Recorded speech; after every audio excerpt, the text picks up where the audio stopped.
ស្មាត់ស្មងដាក់ខ្លួនតាបបរាកាពីកសាងជាតិខ្មែរឲ្យបានប្រសើរនៅក្នុងដំណើរដោយភាពអហិង្សា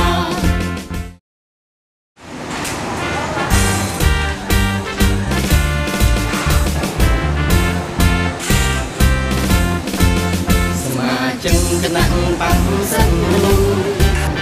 ចិត្តស្មាត់ស្មងដាក់ខ្លួនតាបបរាកាពីកសាងជាតិខ្មែរឲ្យបានប្រសើរ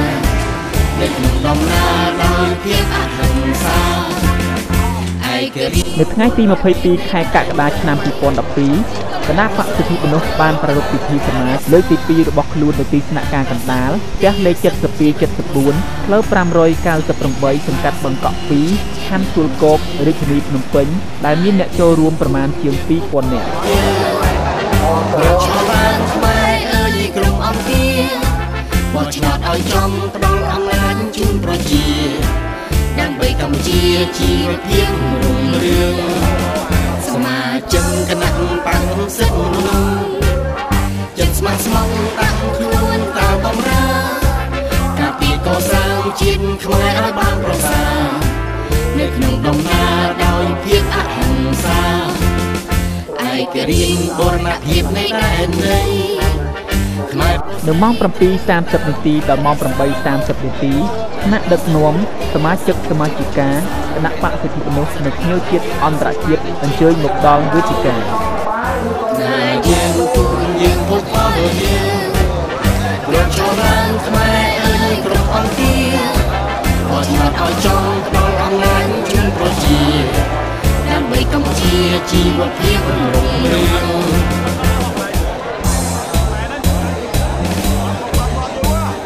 ឆ្នោតជូនគណៈបក្សសិទ្ធិមនុស្សគឺដើម្បីអំណាចពលរដ្ឋបោះឆ្នោតជូនគណៈបក្សសិទ្ធិមនុស្សគឺដើម្បីអារម្មណ៍ការអស់ប្រមាណ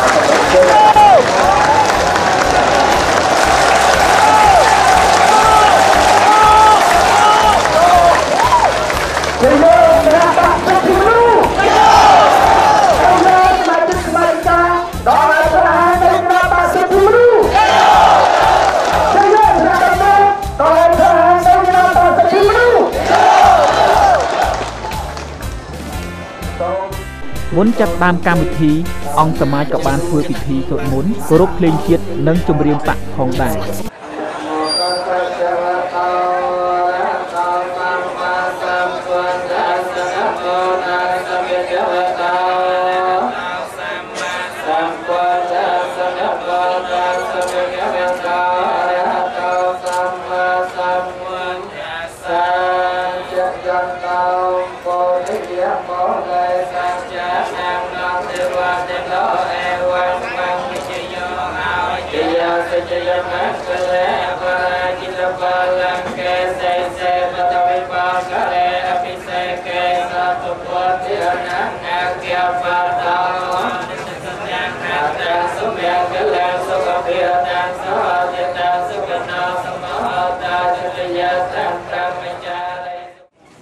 បាទព្រេងជាតិជាវិជាចាក់កម្ពុជាសូមគ្រប់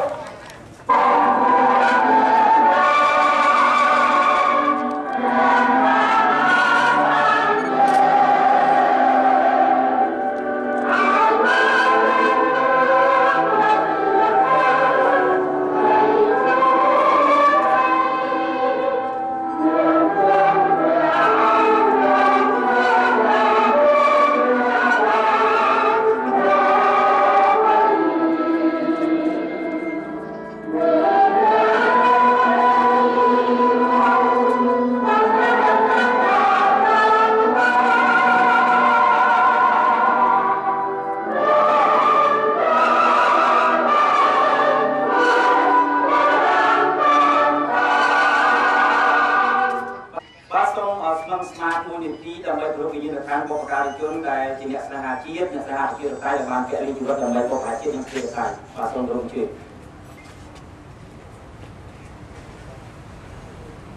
បាទសូមអរគុណហើយជាបន្តសូមរីករាយនិងអបអរសាទរជាមួយនឹងជំនាញគណៈបក្សជំនួយទាំងអស់គ្នានិងចាត់តែបន្តមកតែសូមរំលឹកជឿ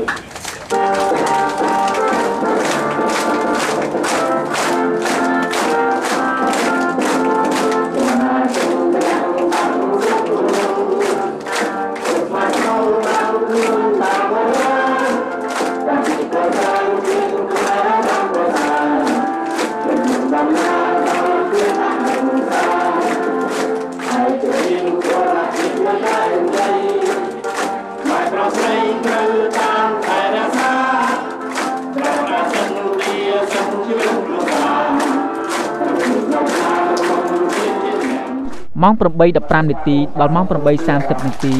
មតិស្វាគមន៍ដោយប្រធានគណៈកម្មាធិការនយោបាយនិងគណៈកម្មាធិការវិន័យគណៈ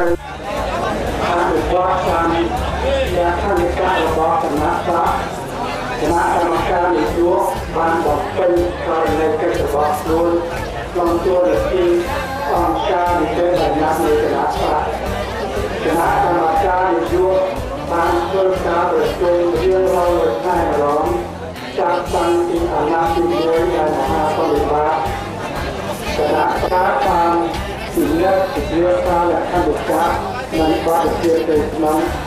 នៃគណៈបកដែលតម្រូវឲ្យធ្វើឲ្យពីលទ្ធផលបោះឆ្នោតសកលនៅឆ្នាំ2008ដែលពេលនោះគណៈបកសិទ្ធិមនុស្សទើបតែមានអាយុកាល1ឆ្នាំប៉ុណ្ណោះដោយការលម្អិតបានជួបជាប់មកនេះចាក់ចងកម្មវិធីនៃគណៈកម្មការនយោបាយក្នុងកំណត់ការពារសិទ្ធិមនុស្សសិទ្ធិសេរីភាពទូបងប្អូនប្រជាពលរដ្ឋខ្មែរយើងនេះយើងបានផ្ដល់អធិភាពក្នុងការចូលរួមគ្នាជាគណៈបកទាំងឡាយដែលមានទ្រឹស្ដីនិងមនោគមវិជ្ជាជាអ្នកប្រកាន់យកលទ្ធិប្រជាធិបតេយ្យទឹកប្រកបសម្រាប់ជាគោលការណ៍គ្រឹះដែលត្រូវមួយទុច្ចរិតខ្សែគោសូតានាគររដ្ឋាភិបាលដើម្បីកាត់យកដីកម្មសិទ្ធិ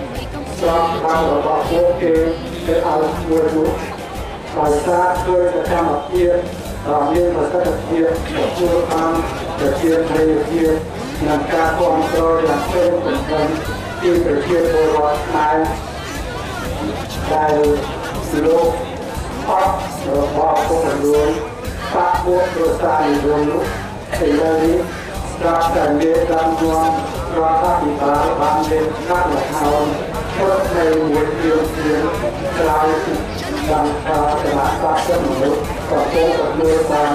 ការដឹងឮប្រទល់នៃការគ្រប់គ្រងពីប្រជាពលរដ្ឋនៅទូទាំងប្រទេសហើយថាសន្តិភាពគណៈបកដែលបានបង្កើតឡើងកាលឆ្នាំ2007គណៈកម្មការបានពិនិត្យពិភាក្សាលក្ខន្តិកៈនិងបទជាទៅក្នុងនៃគណៈបកដែលតម្រូវឲ្យធ្វើឲ្យពីលទ្ធផលបោះឆ្នោតសកលនៅឆ្នាំ2008ដែលពេលនោះគណៈបកសិទ្ធិមនុស្សទើបតែមានអាយុកាល1ឆ្នាំប៉ុណ្ណោះរបាយការណ៍អត់បានជួបជាប់មកនេះចាក់ចងកម្មភាពនៃគណៈកម្មការនយោបាយក្នុងកំណត់ការពារសិទ្ធិមនុស្សសិទ្ធិសេរីភាពទូបងប្អូនប្រជាពលរដ្ឋខ្មែរយើងបានដល់អធិភាពក្នុងការចូលរួមគ្នានៃគណៈបកទាំងឡាយដែលមានទ្រឹស្ដីនិងមនោគមវិជ្ជាជាអ្នកប្រកាន់យកលទ្ធិប្រជាធិបតេយ្យទឹកប្រកបសម្រាប់ជាគោលការណ៍គ្រឹះក្នុងការអភិវឌ្ឍជាតិដោយសារគណៈបកសិទ្ធិមនុស្សបានចេញមកក្នុងការការពារបងប្អូនប្រជាពលរដ្ឋដែលរងគ្រោះដោយសារការរំលោភសិទ្ធិសេរីភាពរងការបាត់បង់កម្មសិទ្ធិដីធ្លីរបស់ខ្លួនដែលត្រូវមួយទុច្ចរិតខ្សែគោសូមតាមអាជ្ញាធររដ្ឋាភិបាលដើម្បីកាត់យកដីកម្មសិទ្ធិត្រង់តាមរបស់ពួកគេទៅឲ្យមួយនោះដោយសារឃើញសកម្មភាពដ៏មានប្រសិទ្ធភាពទទួលបានប្រជាប្រិយភាព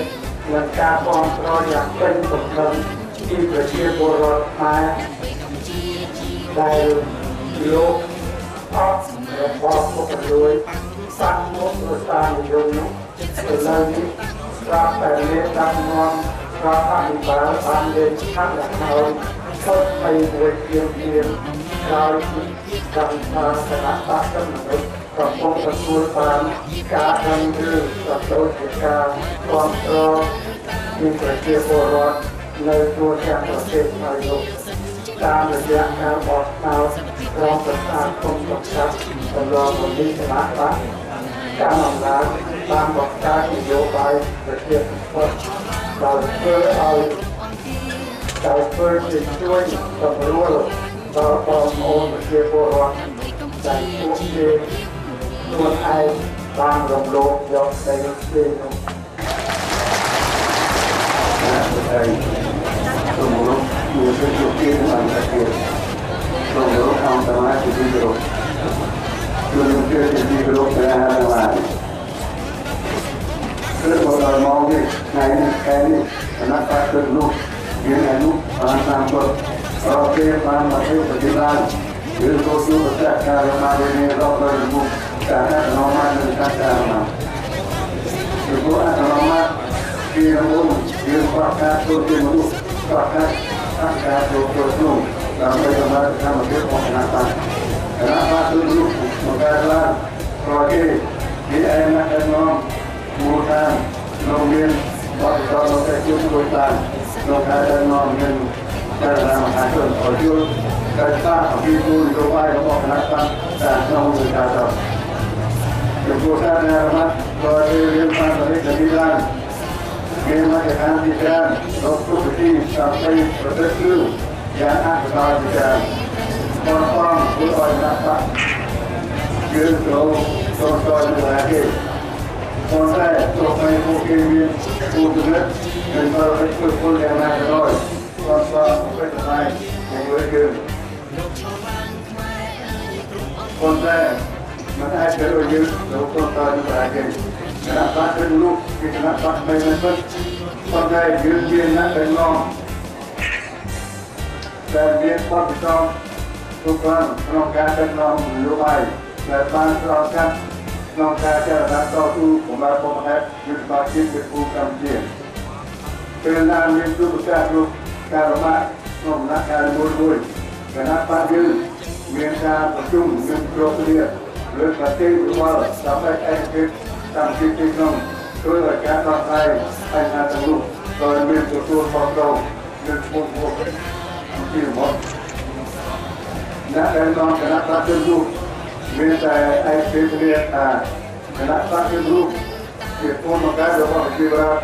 cái chị ra rồi bọn chị ra làm tay còn ra chị ra cái nắp tôi mà chỉ ăn là tan tôi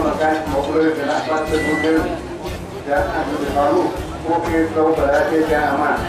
tu bisa buat mana, nak tak bocor, nak mulai tu dapat tu sampai mulai. Nak kenal kau nak pada tu, masuk setiap rutin, no workroom, tu gaya open. Berada pada pada tu nak masuk ke pun. Kau dengar, saya nak tahu pergi dulu nanti. Dia tetap dia settom mengrap. Jadi berat naik tu orang api langkai. Dan jok kacau gitu. Tu mengrap itu kalau api berbukan kiri. Dia tu vakum, mentang yang pergi lokal kalau dia bawa anak tapi dia nak pasal tu, dia nak pasal tapi.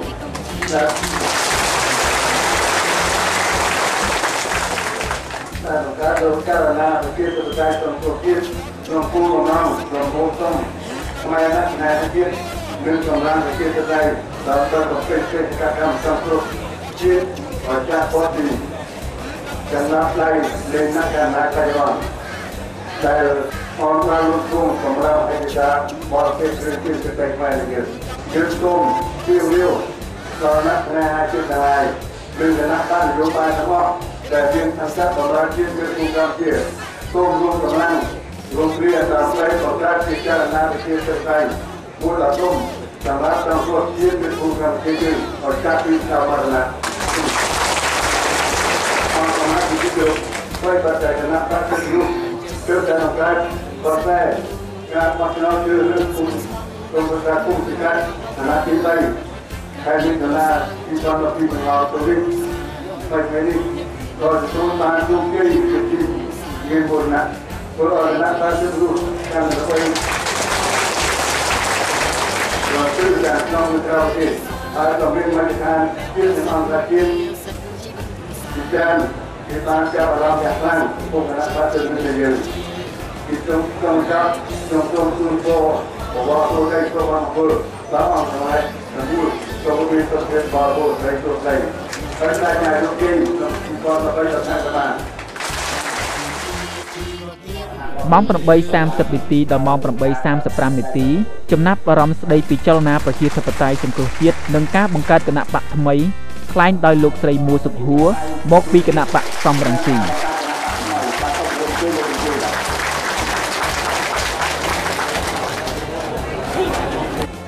្ញុំសូមគោរពអាចារ្យខាងសុខាប្រធានគណៈបកសិទ្ធិមនុស្សខ្ញុំសូមគោរពអ្នកដឹកនាំនៃគណៈបកសិទ្ធិមនុស្សនិងសូមគោរពដល់សមាជិកសមាជិកានៃអង្គសមាជទាំងមូល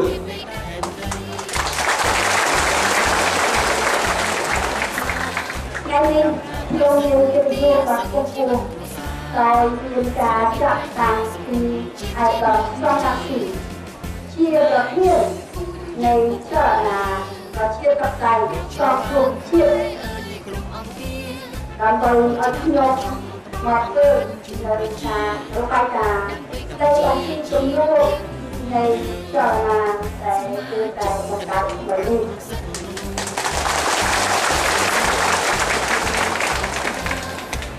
លើកទីដែលខ្ញុំសូមជម្រាបថា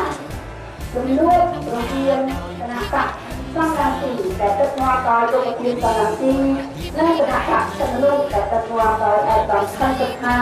ដែលជាអនុប្រធាននៃចលនាប្រជាធិបតេយ្យសង្គ្រោះជាតិលើតាមសម្រាប់នៅ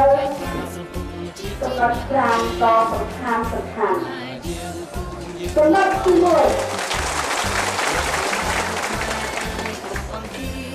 គណៈបកសង្គ្រោះជាតិនិងគណៈបកសិទ្ធិមនុស្សរួមគ្នាជាកម្លាំងតែមួយគត់ជាកម្លាំងអ្នកប្រជាធិបតេយ្យពិតប្រាកដតាមគំនិតនៃប្រជារាស្ត្រខ្មែរដែលមាន15នាក់រួមគ្នាជាកម្លាំងតែមួយដើម្បីអី